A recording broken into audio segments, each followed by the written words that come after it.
During Christmas dinner at my son's house, we were savoring a precious family moment when abruptly I received a call from an unknown number. I answered, and a sharp voice cut through the warm silence.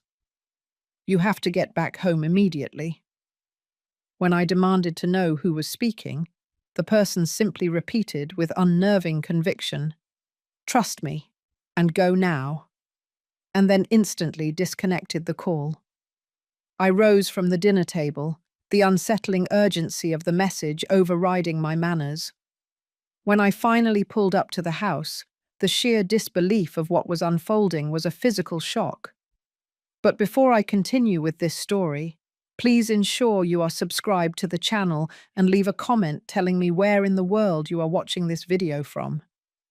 We genuinely love to see how far our stories reach.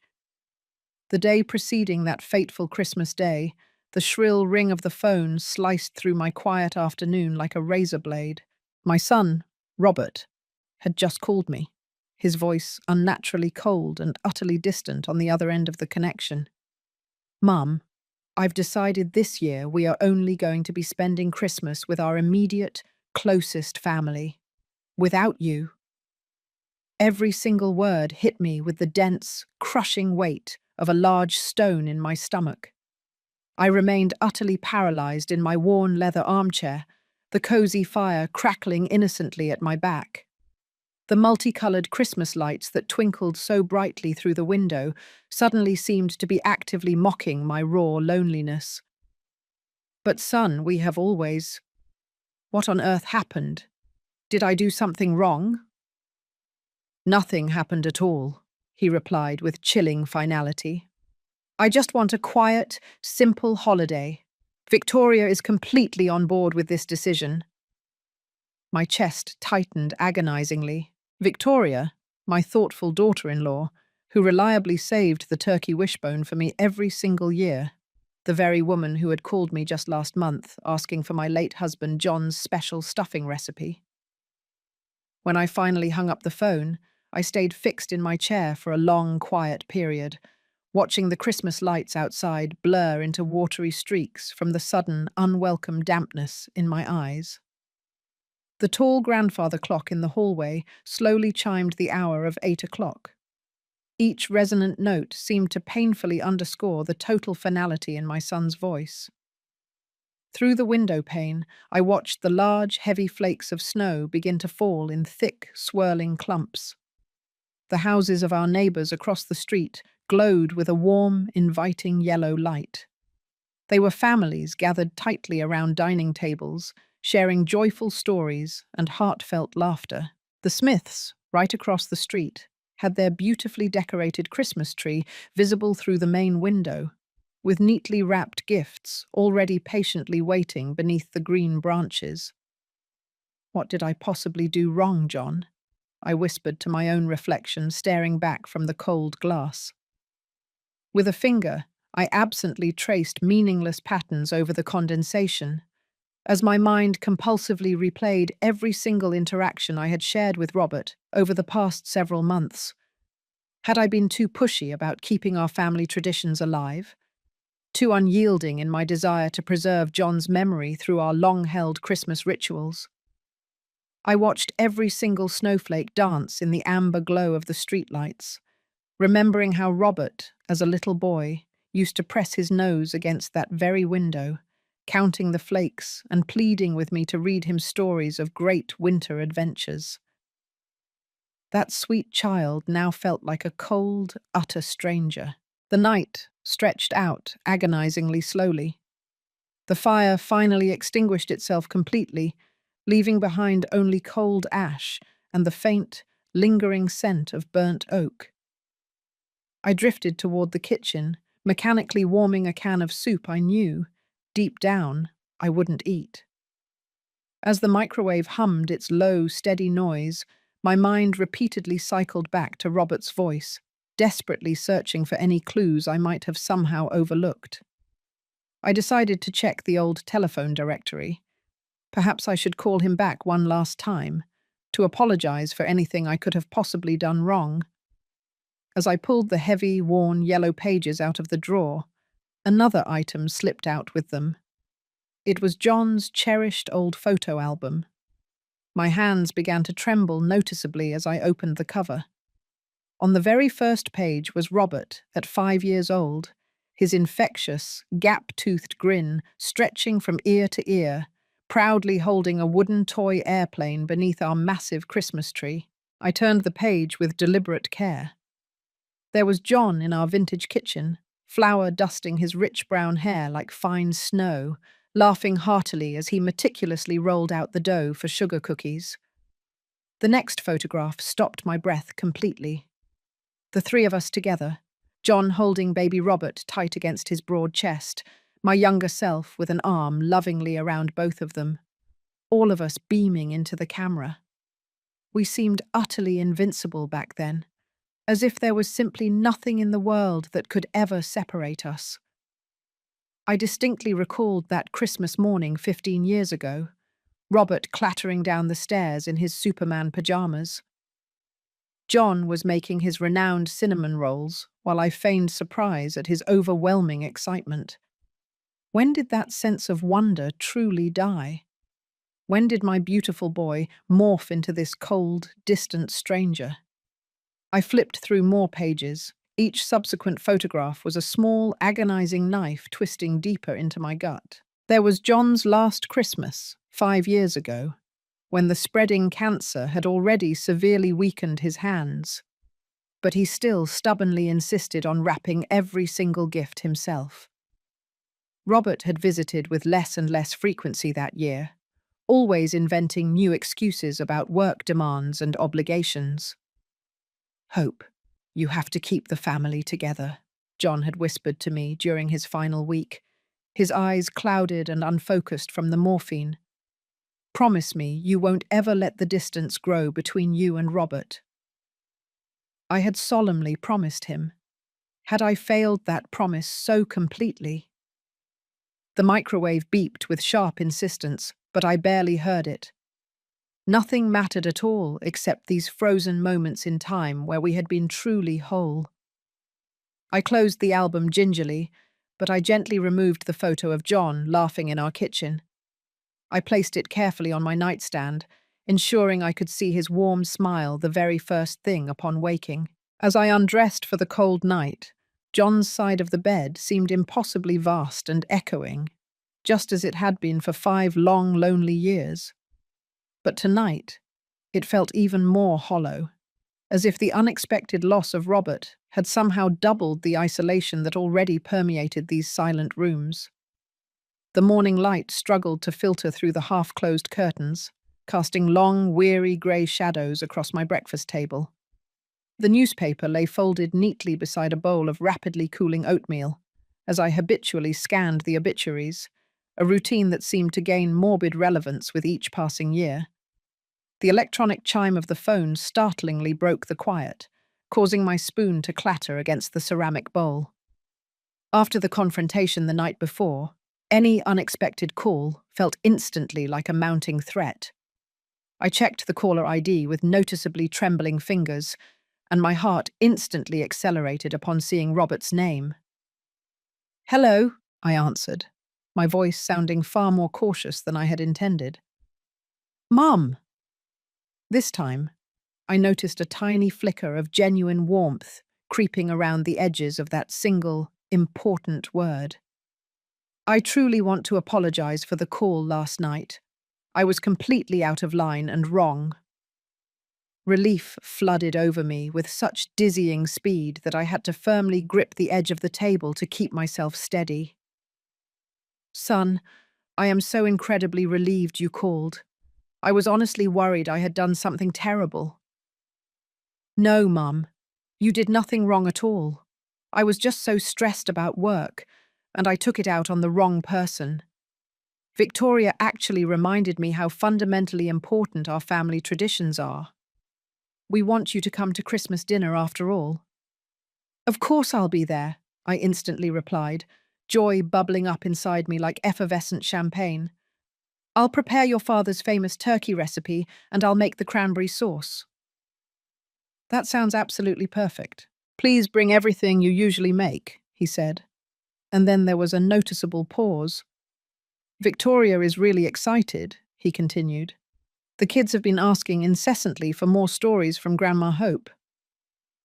Something about his sudden, intense enthusiasm sounded strangely rushed, almost as if it had been rehearsed, like he was reading from a required script. Robert, what made you suddenly change your mind so fast? Yesterday you seemed so completely certain. I simply realized my mistake. That's all it was, he answered, his words stumbling over my question. I have to go now. Work calls. We'll see you on Christmas Day around noon. Wait, son. Can we just talk privately? I love you, Mum. See you soon. The call abruptly disconnected. I was left holding the phone, staring at it as though it might magically yield answers. For a brief moment, pure, unadulterated joy coursed through my veins. Christmas was saved, my family was restored, but in the heavy silence that followed, doubt began to filter in, cold and insidious, like air through a cracked window pane. Something in Robert's voice hadn't sounded quite right. The actual words were correct. The apology was appropriate. But the delivery felt hollow and mechanical, as if he were merely checking off items from a predetermined list. I walked over to the kitchen window, where last night's unexpected snowfall had transformed the backyard into a pristine, white paradise. The miller's children were already out there building a colossal snowman. Their innocent laughter floated across to me. Normal, regular families doing normal, regular things on a perfectly normal December morning. Perhaps I'm just overthinking this, I murmured to John's comforting memory as I continued my morning routine. Dishes in the sink, newspaper sorted for recycling, mug rinsed clean. That uncomfortable feeling, however, only grew stronger. Robert had actively avoided any attempt at a deeper conversation, fleeing the phone as if he genuinely feared awkward questions. Something he had said resonated chillingly in my memory. Victoria actually reminded me how fundamentally important our family traditions are. Since when did Victoria need to remind Robert of something so basic? And why mention her support so specifically? As if he needed her explicit permission to invite his own mother to Christmas. The next 3 days were a complete blur of fierce determination. I woke up on December 22nd with an unusual surge of energy I hadn't felt since John's death, happily humming Christmas carols while preparing my coffee. My notepad quickly filled up with detailed menu plans and extensive grocery lists, every item meticulously double-checked. Turkey, cranberry sauce, John's stuffing, I murmured aloud, tapping the pen purposefully on the table. Everything had to be absolutely perfect. This was my vital chance to prove that family traditions still deeply mattered, that some bonds couldn't be broken by grief or the passage of time. The butcher shop on Oak Street was teeming with a buzz of holiday shoppers. When my turn finally came, I leaned over the counter with the focused intensity of a woman firmly on a mission. I require your absolute best turkey, I informed the round-faced butcher. It's for a very special, important family gathering. The 22-pound turkey he proudly presented looked stunningly perfect and plump, like something featured in a magazine. I paid the full price without a single word of haggling, already vividly imagining the moment I would carry it into Robert's kitchen. December 23rd took me straight to the busy mall, where the massive crowds pulsed between the brightly lit, festive stores. At the toy store, I carefully selected a scale model airplane kit for Danny, a vintage Cessna that fondly reminded me of the wooden plane in that old photograph. For Sarah, I chose a comprehensive art set with a brilliant array of coloured pencils, arranged like a perfect rainbow in a wooden box. That night, I gathered fragrant herbs from my sheltered winter garden for John's signature marinade. The actual recipe, written in his precise, careful handwriting, was propped up against the sugar bowl as I meticulously minced garlic and plucked fresh rosemary leaves. John, I truly hope I remember this correctly, I whispered to his photo on the windowsill. It must be perfect. The marinade came together as a thick, green, wonderfully fragrant paste. Garlic, rosemary, thyme, olive oil, and John's special secret ingredient, a touch of white wine. I gently massaged it, deep beneath the turkey's skin, with careful, loving fingers, feeling as though I was performing an ancient, powerful ritual of reconciliation. Christmas Eve morning arrived cold and grey, but my mood remained unexpectedly buoyant.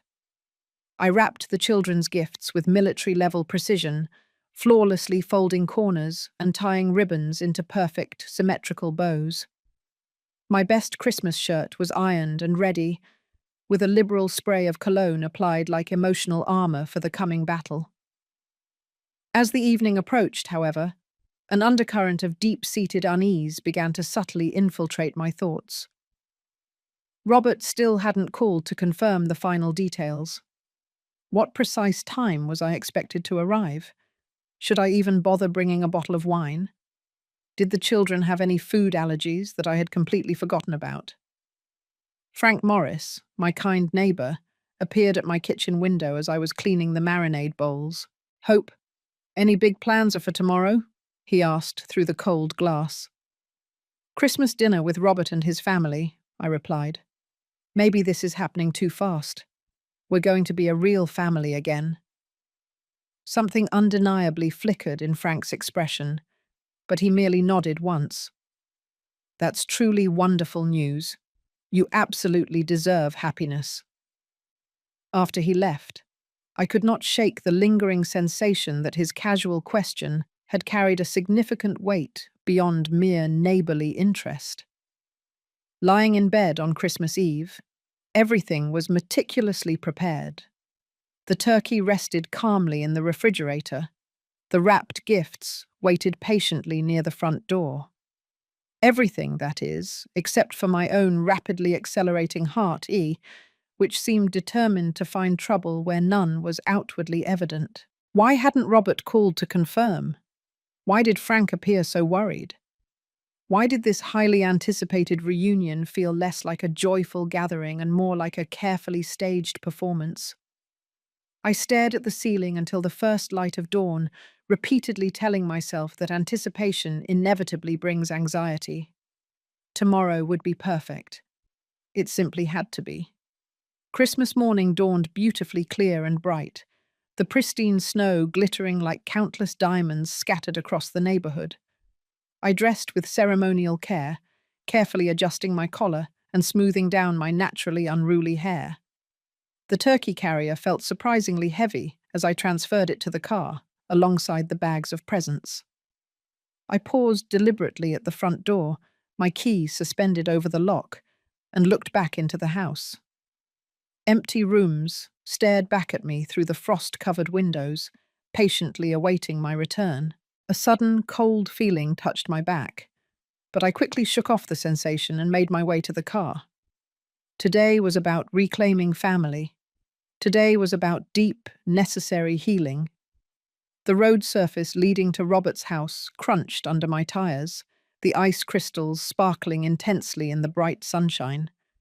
Christmas lights perfectly delineated every window and door frame, creating a picture-perfect postcard scene that constricted my chest with a renewed sense of hope. I carefully maneuvered the turkey carrier and the heavy bags out of the car, the frigid air biting sharply at my cheeks as I approached the front door.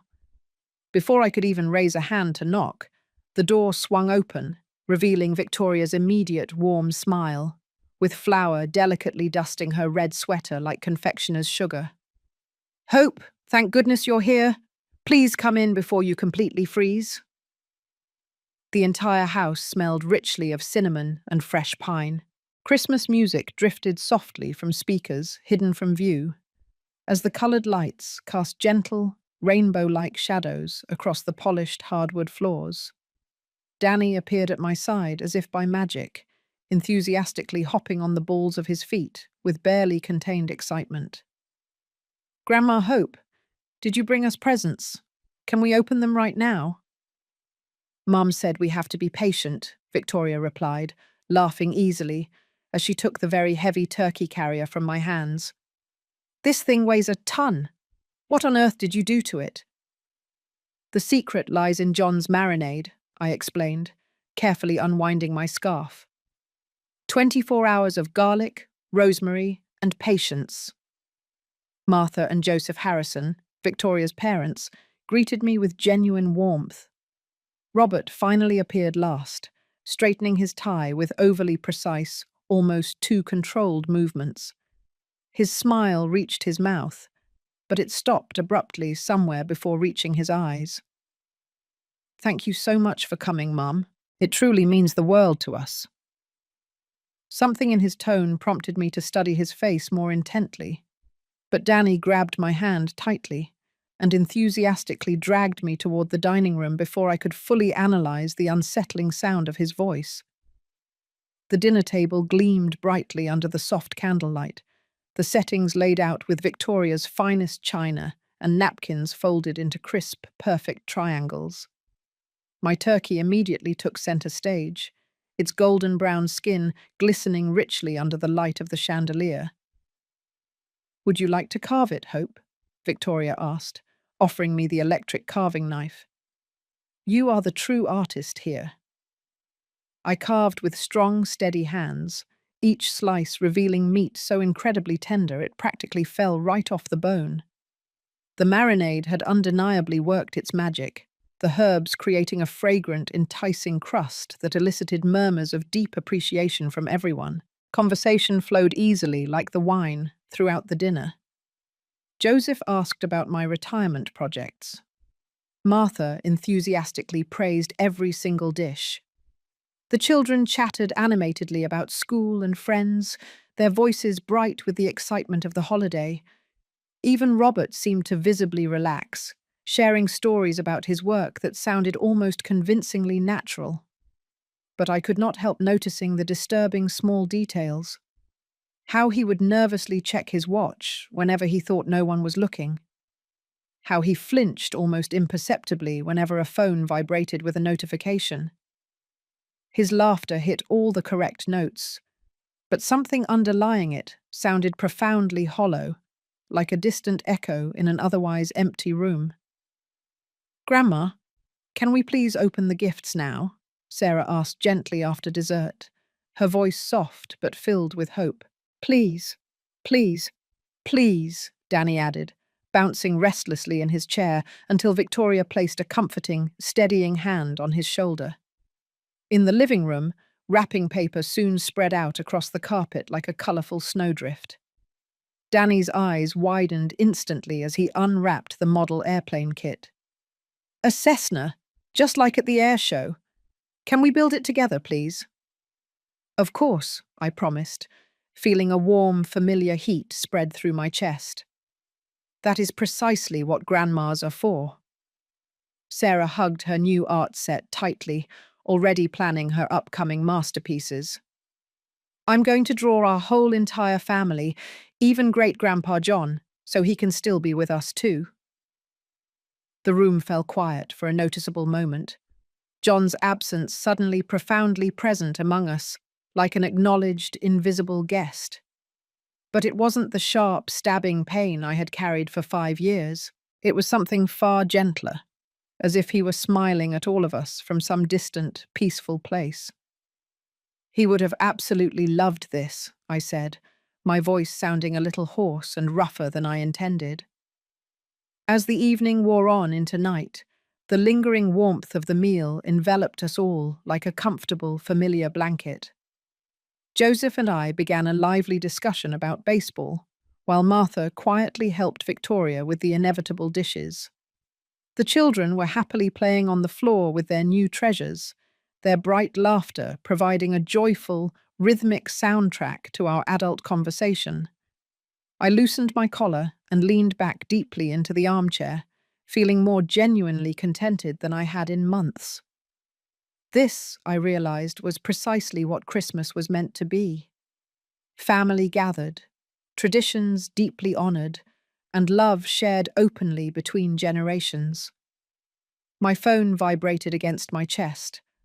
A soft, distinct hum felt through my jacket pocket. I ignored it at first, not wanting to shatter the perfect spell of this lovely evening, but it buzzed again immediately, insistent and persistent like a stubborn bee. "Excuse me, just one moment," I said to Joseph, who was engrossed in describing his grandson's particular baseball skill. The small powder room near the hallway offered a brief respite of privacy, its closed door muffling the happy sounds of family conversation. Unknown number glowed ominously on my phone screen. I almost instantly declined the call. Who, after all, calls on Christmas Eve except persistent telemarketers or obvious scammers? But when the ringing stopped and immediately began again, sheer irritation finally overtook caution. "Hello? Who is calling on Christmas?" "You need to go home immediately." The voice cut through any attempt at polite manners like a cold, sharp blade. It was a man, his voice urgent. Unknown. I blinked rapidly at my own reflection in the mirror, watching my expression shift from initial annoyance to mounting serious confusion. "Who is this? What are you possibly talking about?" "That really doesn't matter right now. Just go home." My hand instinctively squeezed the phone tightly. Behind the closed door, I could distinctly hear Danny explaining the components of his model airplane to his grandmother. Normal, familiar sounds of a cherished Christmas night that suddenly felt terrifyingly distant. "I don't understand anything you are saying. What exactly is happening?" "Trust me and go now." The call was abruptly cut off. I stood there staring intently at the phone as though it could somehow explain itself. My reflection in the mirror looked undeniably older somehow. The lines of worry around my eyes seemed far deeper. The stranger's voice carried an intense, genuine conviction that squeezed the breath painfully from my chest. What could possibly be wrong at my house? A fire? A robbery? Had I accidentally left something dangerous turned on? My mind raced wildly with possibilities as my heart rate soared. But this, I reminded myself, was Christmas dinner, my first true whole family gathering in 5 years. How could I possibly leave based only on a cryptic warning from a complete stranger? Through the door, I heard Robert laugh loudly at something Joseph said, the sound sharp and excessively bright. My reflection stared back with deeply worried eyes, the hallway Christmas lights casting red and green shadows across my face. The stranger's voice echoed with insistence in my memory. "Trust me and go now." Trust who? Why? What possible catastrophic emergency would require such extreme urgency that a stranger would track down my private number on Christmas Eve? Even as the questions violently multiplied, my body was already responding to primal, screaming alarm signals. My shoulders had tightened defensively, my breathing had become shallow and frantic. Some ancient, deeply buried part of my brain screamed that this call was absolutely not random. I pictured my quiet, empty house in the deep December darkness. What if someone was actually inside, crudely rifling through my belongings? What if it was flooding or burning down? "Mum, are you okay in there?" Robert's voice came through the door, sounding worried and perfectly timed. "Just a minute more," I replied, my voice somehow firmer than I felt inside. I took a single, deep, bracing breath, preparing myself for whatever came next. The stranger's intense urgency had completely infected me. I could no longer ignore it. I could not logically explain it. And I could not possibly pretend that Christmas dinner was more important than this overwhelming, growing certainty that something was profoundly wrong. When I finally opened the door, the cozy, warm family scene suddenly felt completely alien. Children's laughter, adults calmly conversing over coffee, the soft, steady glow of the lights that had felt so comforting just an hour ago. "Is everything okay, Mum?" Robert looked up instantly, something flashing behind his eyes that could have been worry or cold calculation. I absolutely need to go home, I said, more harshly than I intended. There is an emergency. Someone called. Something is wrong at the house. The entire room fell into immediate silence, broken only by Danny's model airplane making realistic flying sounds as he navigated it between the furniture. What kind of emergency is it? Victoria asked, a clean dish towel still clutched in her hands. My fingers fumbled nervously with the buttons of my coat, muscle memory failing completely under the mounting stress. I don't know any details yet. They just said I have to go home right away. Robert stood up immediately. His face was a picture of confused, perfect concern. Who called? Why wouldn't they clearly explain what was wrong? For a fraction of a second, I intensely studied my son's expression, searching for something I couldn't name. His stated concern seemed superficially genuine, but there was a deep-seated tension beneath it, a controlled anxiety that simply did not match his words. I have to leave. I bent down quickly to kiss the children goodbye. Their small faces looked up at me with innocent, bewildered perplexity. Thank you for a truly wonderful Christmas dinner. I sincerely apologize for having to leave like this. The cold December air hit my face like a sharp slap as I sprinted toward the car. In the rearview mirror, I could see the family grouped together at the doorway. Victoria was hugging herself tightly against the cold, Joseph was shaking his head slowly, and the children were pressing their little faces against the window. Robert stood slightly separated from the rest of the group, his silhouette dark against the warm light spilling out from inside.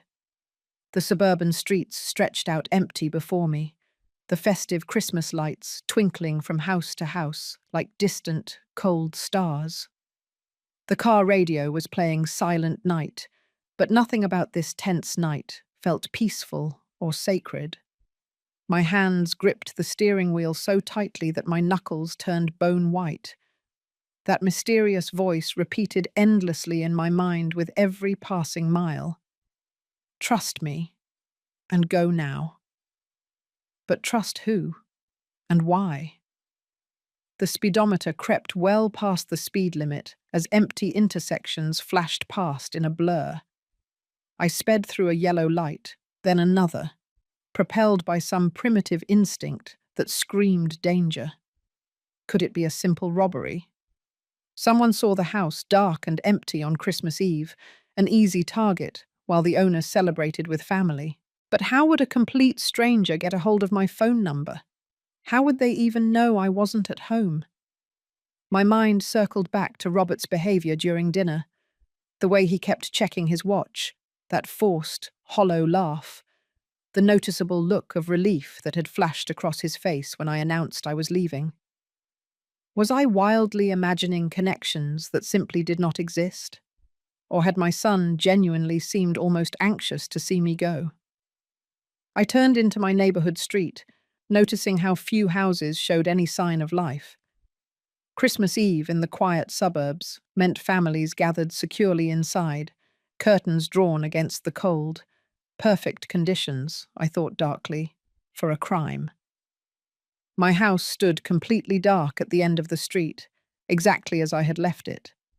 But something about it felt deeply wrong, a subtle, chilling wrongness that made my skin crawl before I could even identify what had changed. I parked my car behind Frank's oak tree instead of pulling into my own garage. Some deep instinct demanded discretion. The engine ticked softly as it cooled down, the only sound in the crisp, crystal-clear night air. The cold instantly bit my face as I cautiously stepped out of the car, every single one of my senses suddenly hyper-alert. The familiar street looked completely different through the terrifying lens of potential danger. Shadows were deeper, and common objects were transformed into potential hiding places or weapons. My house crouched dark and low against the starry sky, but something was amiss with its overall silhouette. A basement window, which should have reflected the distant streetlight, showed only impenetrable darkness. Broken glass glittered brightly in the snow below like scattered diamonds. Someone was inside. I fumbled for my phone with numb, clumsy fingers, dialing 911, while simultaneously crouching low behind Frank's fence. A flashlight beam methodically swept across my upstairs bedroom window. It was systematic and deliberate. Whoever was in there was clearly not in a state of panic. They were actively, methodically searching. 911. What is your emergency?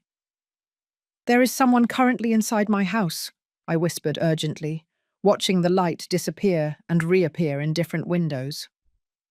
I can see them moving around inside with a flashlight. The dispatcher took my address and instructed me firmly to remain well away from the house until the responding officers arrived, estimating about 15 minutes. An eternity for a burglar to grab everything valuable and vanish into the night.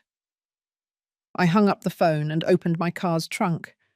My hands were violently trembling as I blindly searched for forgotten tools. My fingers finally closed around cold metal. A tire iron left over from a tire change the previous spring. The heavy weight felt immediately solid and deeply reassuring.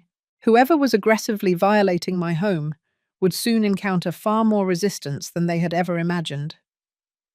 I crept along the dark perimeter of the house, utilizing the dense Christmas decorations and snow-covered bushes as vital cover. The broken basement window told the whole story, jagged teeth of glass pointing menacingly inward, and snow scattered on the floor where the intruder had made their entry. The flashlight beam was moving systematically through my bedroom, pausing deliberately at the dresser where John's jewelry box rested, then moving to the closet where I kept important documents. This was not, I realized, random vandalism or desperation driven by drugs. Someone was searching for very specific items. My hands gripped the tire iron tightly as a powerful protective rage flooded my system. This was my home, my sacred sanctuary, my entire life with John that some petty criminal thought they could simply steal as if it meant absolutely nothing. I positioned myself deep in the shadows, right beside the broken window, straining my ears for any sounds from inside. Footsteps crunched in the space overhead, someone moving with a determined purpose through rooms that contained 40 years of priceless memories. The beam of light swept back and forth relentlessly like a frantic lighthouse, always searching. What exactly were they looking for? Cash, jewelry, electronics, or something far more specific and personal? The footsteps moved toward the basement stairs, descending directly toward the basement, right in my direction. My breath hitched in short, choppy gasps that instantly vaporized in the freezing air. Every single muscle in my body tensed as I pressed myself against the house's cold foundation, the tire iron raised and ready. Whoever emerged from that window would find themselves face to face with one very angry homeowner. The basement light flickered momentarily, then instantly went dark again. Cautious, intelligent, but not nearly intelligent enough to expect me waiting in the darkness. Papers rustled loudly inside, documents being examined and sorted. The sound squeezed my stomach with an overwhelming feeling of violation. Those were private papers, personal records, fragments of the cherished life John and I had painstakingly built together. How dare some stranger put their grubby hands on our private affairs? A chair loudly scraped across the basement floor. Drawers were opened and closed with soft, measured thumps. The methodical search continued, unhurried, despite the obvious risk of discovery. Whoever was inside felt completely safe, confident they had plenty of time to find precisely what they wanted. The flashlight beam drew rapidly closer to the broken window, casting long, eerie shadows across the snowy yard. I pressed myself even tighter to the brick siding, the tire iron trembling in my cold grip from adrenaline and the freezing temperature. A bag appeared first, dark canvas heavily stuffed with papers and small, distinct objects. Then a leg, cautiously testing the window frame before committing to climb out. I held my breath completely, every muscle poised for action. One more second, and I would have my answers about who thought they could rob Hope Davis on Christmas Eve. The second leg emerged from the window, quickly followed by a torso that I recognized with a sudden, nauseating clarity.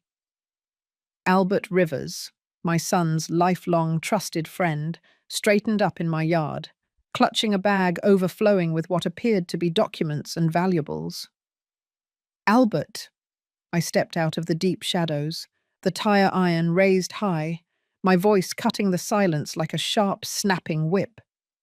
He instantly spun around, almost losing his balance completely on the slick, slippery ground. The bag fell from his shocked grasp, papers scattering wildly across the pristine snow like dark, incriminating confetti. His face instantly went pale as a ghost in the dim light cast by the neighboring houses. Hope. I honestly didn't want to do this. This was truly not my idea. Whose idea was it, then? I stepped closer, the heavy tire iron clutched in my hands. Documents were spread all around his feet. John's last will and testament, bank statements, stock certificates. Albert raised his hands defensively, backing himself against the wall with nowhere left to run. He said you would be at dinner for many hours. He promised you would never find out. Who said that? But even as I demanded the answer, the cold, brutal truth was already crystallizing hard in my chest, like fatal ice forming around my heart. Robert knew you would be at dinner. The words tumbled out of Albert in a frantic, desperate rush. He meticulously planned this entire Christmas gathering so that I could— The tire iron slipped right out of my fingers, suddenly limp and strengthless, striking the snow with a dull, heavy thud. My son sent you. Albert nodded miserably, hot tears streaming down his face in the freezing air. He urgently needed John's will, the Boeing stock certificates. He claimed you were planning to donate the millions to charity instead of leaving it to the family. Every single word landed like a sickening physical punch. I stumbled backward, staring down at the papers scattered in the cold snow. John's careful, distinctive handwriting on the official legal documents. Stock certificates that were worth more money than most people ever see in an entire lifetime. The precious savings of our whole existence reduced now to a target for common theft. The Christmas dinner. My voice came out as a strained, husky whisper. The apology, the heartfelt invitation, it was all a calculated sick fake. He's genuinely desperate, Hope. Albert crawled onto his knees, desperately trying to gather the scattered documents with uncontrollably trembling hands. Gambling debts, terrible investments. He owes people who absolutely do not forgive late payments. My legs felt suddenly weak and shaky as the total, sickening extent of the betrayal settled deep within me. Robert had looked me right in the eyes across that dining room table. He had graciously accepted my turkey and my gifts. He had allowed his own children to sit on my lap, all the while knowing his hired friend was violently violating my home. How much does he truly owe? Close to $200,000. Albert's voice was now barely audible. He found out about the Boeing stock in John's inheritance papers. He claimed it was family money anyway, that you would surely understand eventually. Family money? John's meticulously preserved and invested legacy over decades, reduced to a payment for gambling debt. The stocks he had purchased with his humble teacher's salary, saving penny by careful penny, trusting that his wife would use them wisely. I picked up one of the scattered certificates, John's name printed in his neat, careful script across the top. $3 million worth of Boeing stock, purchased over 30 years, when the company was in deep struggle and shares were cheap. His retirement nest egg, his financial security blanket against an uncertain future. He was planning to steal my husband's entire life savings to pay off his gambling debts. Albert nodded his head, no longer even trying to collect the papers. He claimed you would never miss it, that old people don't really need that much money anyway. The casual, dismissive cruelty of that statement, discarding 68 years of my life as utterly irrelevant, reducing John's sacred memory to a mere target for theft, caused something deep inside me to snap like thin ice on a frozen lake. My phone began to loudly ring again, the sound shrill and insistent in the cold winter silence. I looked at the screen. Robert calling. "He's probably wondering why you left dinner so early," Albert said miserably. "He's going to be absolutely furious that I got caught." I stared at my son's name on the screen, my thumb suspended over the answer button. Behind me, the sharp wail of police sirens howled in the distance, growing rapidly closer. In front of me, scattered across the pure white snow, lay the scattered remains of John's hard-won trust and my rapidly fading faith in family. The phone continued to ring, insistent like guilt, demanding like raw greed. The sirens wailed louder and closer, red and blue lights beginning to flash vividly through the bare tree branches like a cruel, twisted Christmas light display. They were upon Albert, who remained shrunken and huddled in the snow next to my scattered documents, his painful confessions still echoing in the freezing air. Two distinct police cars rounded the corner, their headlights sweeping across my yard and illuminating the broken window like critical evidence in a crime scene photograph. The officers emerged with practiced, efficient readiness, their hands resting near their belts, their eyes quickly assessing the entire situation. "Ma'am, are you the homeowner who placed the 911 call?" The female officer approached with quiet authority, her badge reflecting the Christmas lights of the neighboring houses. "Hope Davis. This is my home, and that man right there broke into it." I pointed to Albert, who raised his hands even higher, as if surrendering to an entire army instead of just two suburban police officers. The second officer knelt down beside Albert, beginning the all-too-familiar ritual of reading rights and applying handcuffs, while her partner focused her attention on me. "What exactly was stolen, Ms. Davis?" I picked up John's will from the wet snow, its edges darkened by the moisture, but the text still perfectly legible. He took financial documents, my late husband's will, Boeing stock certificates valued at over $2 million, and banking information. $2 million?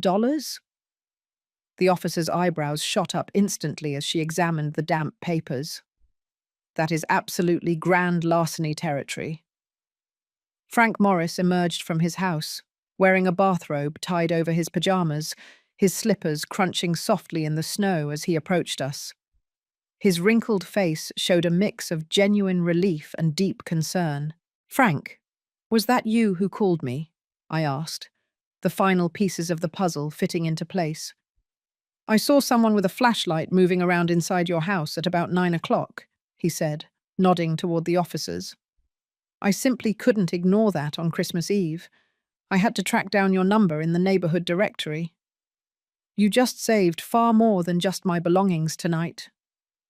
I squeezed his shoulder tightly, grateful for neighbors who still cared enough to get involved. The officer looked between us with a growing understanding. "So this was definitely not a random break-in. Mr. Rivers here knew the house would be completely empty." "He is my son's friend," I said, the words tasting like bitter ash. "My son knew I would be at his house for Christmas dinner. He planned this entire thing." Albert, now fully handcuffed and seated in the back of the patrol car, looked out the window with the defeated expression of someone watching their entire future collapse. The officer, taking his formal statement, nodded gravely as the sordid details emerged. The gambling debts, the calculated planned theft, the brutal manipulation of family traditions. My phone rang again, the sound harsh and strident against the official, tense atmosphere of the crime scene. Robert on the screen was a stark, painful accusation. "Should I answer it?" I asked the officer. "Go ahead. It might be interesting for us to hear what he says." I accepted the call, putting it on speakerphone so both officers could clearly hear. "Hello, Robert." "Mum, where on earth are you? We are all getting so worried." His voice contained the exact, perfect mix of worry and confusion. "You have been gone for well over an hour." "I'm on my way back now, son. We urgently need to have a conversation." The silence stretched long and tense across the connection, and I could practically hear Robert's mind racing furiously to interpret my unfamiliar tone. "Are you truly all right? You sound so different." "Everything will become crystal clear very soon." I abruptly hung up before he could ask any more questions. The officers finished their necessary paperwork, while I slowly gathered the scattered documents. Each single piece of paper represented a precious fragment of John's legacy that had almost been brutally stolen by his own son. The Boeing stock certificates felt incredibly heavy in my hands, far heavier than their actual physical weight suggested. 30 years of John's careful investment, saved cent by cent from his teacher's meager salary. "We will need you to come in tomorrow to finalize your complete statement," the officer said, handing me her official card. "Mr. Rivers will be charged with breaking and entering, attempted grand larceny, and likely other charges once we sort everything out." Frank walked with me to the car as the two police cars drove slowly away. Albert's pale, defeated face was visible through the back window, like a terrible ghost of Christmas future. "Are you absolutely sure you're okay to drive back there right now?" Frank asked. "That is going to be a very difficult conversation." I looked back at my house one last time. The broken window, the disturbed, messy snow, the Christmas wreath on the front door, which suddenly seemed to mock the entire notion of peace on earth. Some conversations simply cannot wait, Frank. Some brutal truths must be spoken while they are still fresh. My car started reluctantly in the biting cold, the engine protesting loudly. As I backed out of the driveway, my headlights swept across the festive Christmas decorations at the door. Their cheerful red bow was a bitter, painful contrast to the family destruction I was about to unleash. But John's will was securely resting right beside me on the passenger seat, rescued from both robbery and betrayal. Whatever the outcome, his lasting legacy would be protected. When I arrived at Robert's house, the warm glow emanating from the windows and the twinkling lights created a perfect, flawless facade of family happiness. Through the front window, I could clearly see moving silhouettes in the living room. My son was nervously pacing back and forth near the Christmas tree, while Victoria gesticulated with obvious, deep concern. The recovered documents lay heavily on the passenger seat, like crucial evidence in a court case. John's will, slightly damp but perfectly legible. The stock certificates that bore his careful signature from decades past. I took them up carefully, each single paper now a powerful weapon in the battle for truth that I was about to fight. I did not bother to knock on the front door. This was still, technically, family, even if that sacred word had been irrevocably poisoned by raw greed and cruel betrayal. The front door opened instantly onto a scene of worried domesticity. Victoria was neatly folding dish towels near the kitchen entrance. Joseph was reading a magazine, while Martha worked on a crossword puzzle. The children were scattered across the rug with their new toys. They all looked up abruptly when I entered, and I watched as Robert's face transformed instantly from initial relief to profound confusion, and then to a rising sense of desperate alarm as he finally registered my expression. "Hope, thank God you're back." Victoria rushed toward me, with genuine, deep concern clearly etched on her features. What happened out there? You look absolutely terrible. Ask your husband what truly happened, Victoria. I placed the documents onto the coffee table with a deliberate, ritualistic ceremony, arranging them so everyone in the room could clearly see John's familiar handwriting on the will. The official paper with the Boeing letterhead on the certificates, the bank routing numbers on the financial statements. Robert stared down at the papers as if they were the cold, damning evidence for his own execution. Mum, I don't understand what any of this is about. These are John's will and the Boeing stock certificates that Albert just attempted to steal tonight. He is currently in police custody, charged with breaking and entering and attempted grand larceny. Joseph's magazine quietly slid from his hands. Stock certificates? What kind of stocks? John left me $2.3 million in Boeing stock. I watched every single face process this shocking piece of information. Surprise, confusion, and then a crushing comprehension. He bought them over 30 years by investing his teacher's salary when the company was in deep trouble. Robert found out I planned to donate the entire inheritance to veterans organizations and educational charities. Mum, that is our family inheritance. Robert's carefully constructed facade completely shattered, revealing the raw desperation that had been lurking underneath. You can't just give absolutely everything away to strangers. I can do exactly what I choose with my money, but you chose to steal it instead of discussing it with me. Victoria sank heavily onto the sofa, a hand clamped over her mouth as the final horrifying pieces clicked into place. The Christmas invitation, the sudden, strange reconciliation, all meticulously planned to give Robert a perfect alibi while his friend brutally robbed my house. I turned to look my son directly in the eye. You used Christmas. You used the innocent joy of your own children, your wife's genuine kindness.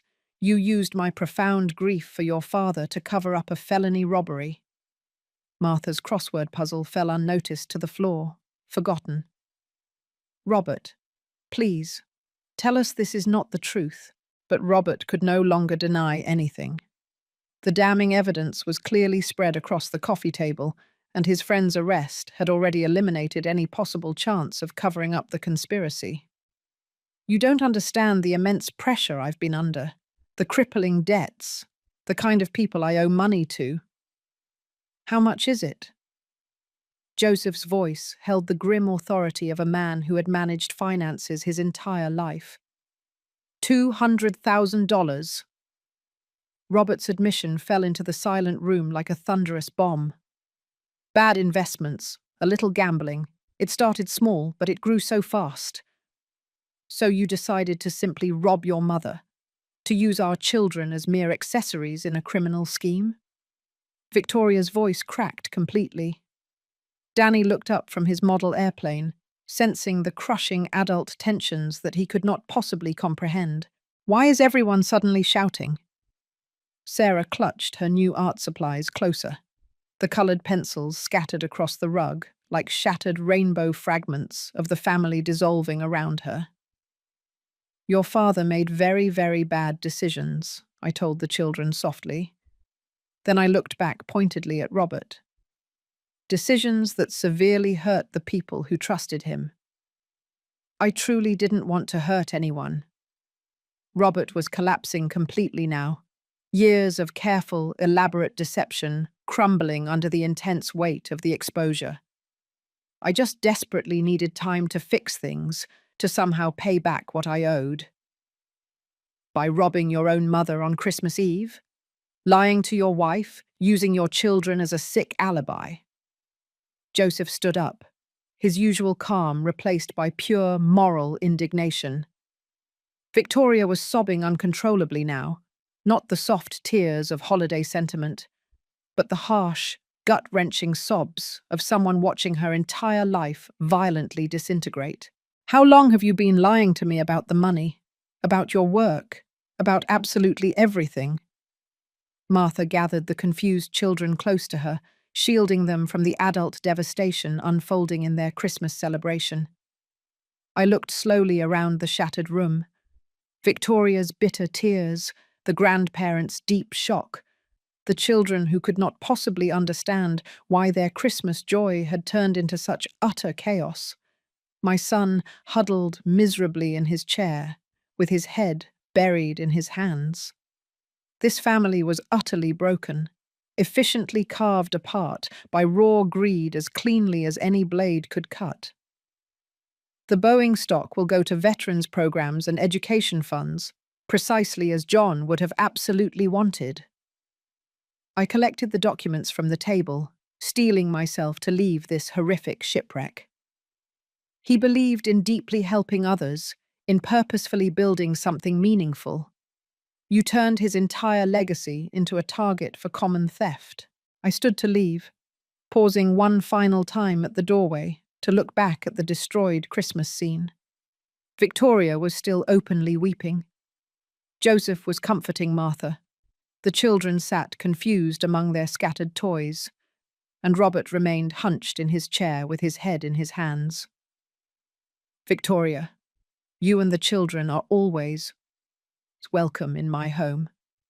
You are completely innocent in this whole mess. I walked out into the cold December night, leaving behind the deceptive warm lights and the heartbreaking wreckage of what was once my family. The very next morning, the light filtered gently through the kitchen window, casting long shadows across the table where John's rescued documents lay neatly arranged beside his photograph.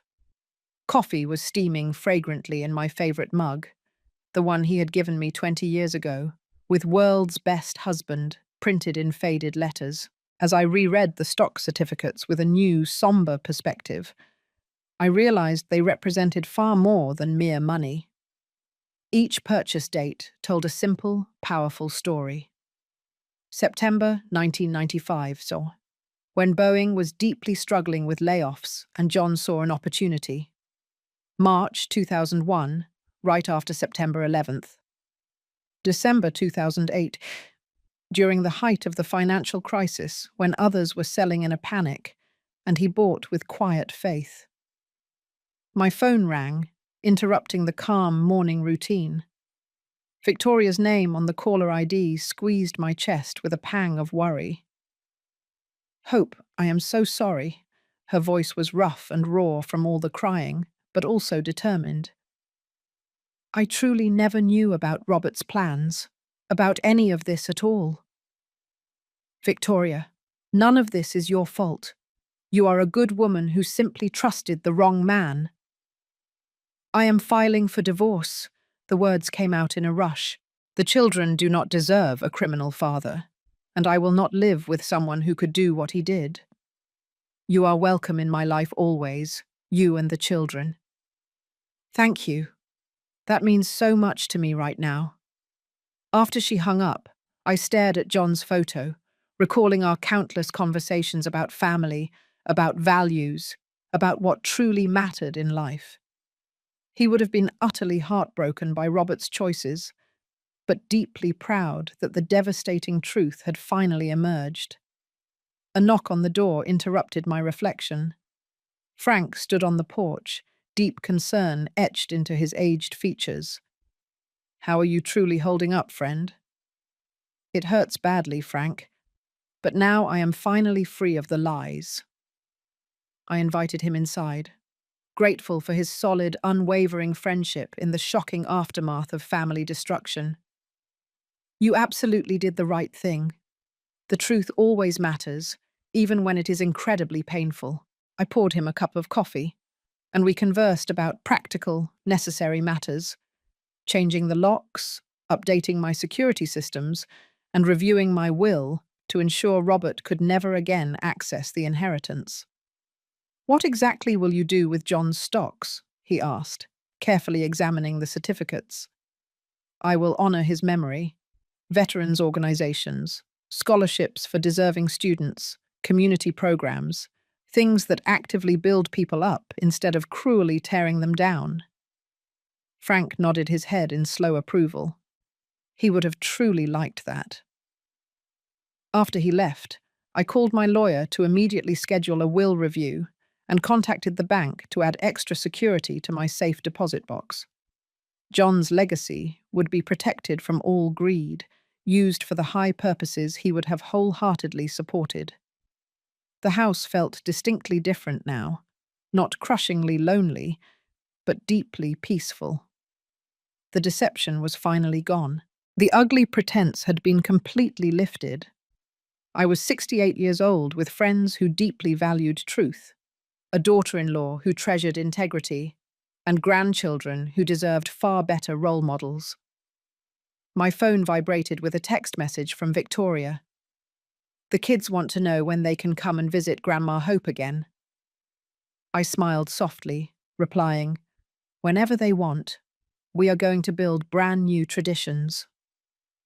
Looking at John's photograph on the mantelpiece, I felt his guiding presence affirming my decisions. The money he had saved would help veterans find necessary jobs, it would fund scholarships for teachers just like him, and it would support programs that actively strengthen families. "Your stocks will help people build far better lives," I told his picture, "exactly as you would have wished."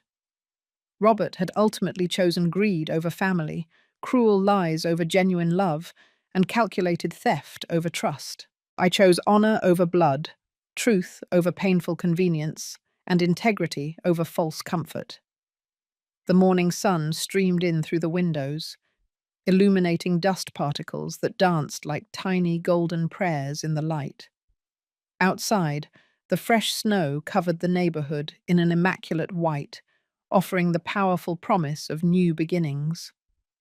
The future stretched out before me, perhaps smaller than I had originally planned, but cleaner, more honest, and built upon solid foundation that would never again crumble under pressure. John's legacy was finally secure. The truth had undeniably vanquished the cruel deception. The real family, the kind built on love and deep respect rather than just blood and obligation, would absolutely continue. That, I knew, was more than enough. That was everything. Now, if you enjoyed this incredibly painful but ultimately redemptive story, please click on the next video that appears on your screen because it contains a story of betrayal and shocking twists like nothing you have ever witnessed before.